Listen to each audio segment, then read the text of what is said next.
আসসালামু আলাইকুম। হ্যালো বন্ধুরা, আপনারা দেখতে পাচ্ছেন একদিন বনে 7 বন্ধু মিলে ঘুরতে গিয়েছিল। বনে ছিল অনেক পশু পাখি। পশু পাখির ভিতরে বাঘ ছিল ভয়ঙ্কর প্রাণী। তো এক সময় বাইজিৎ এবং আজিমের সামনে একটি বাঘ এলো। আজিম আর বাইজিৎ ভয় পেয়ে বনের ভিতর দিয়ে দৌড়ে পালাচ্ছিল।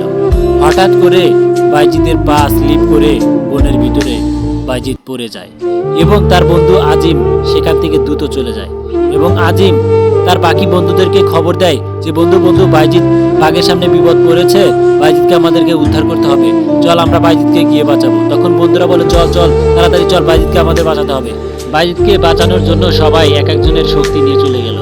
আজিম নিয়ে গেল খরগোশ, সিনহা নিয়ে গেল সিংহ এবং হোসাইন নিয়ে গেল বানর, মোশারফ নিয়ে গেল চিল, রকমান নিয়ে গেল শিয়াল, হাসান নিয়ে গেল বাল্লুক।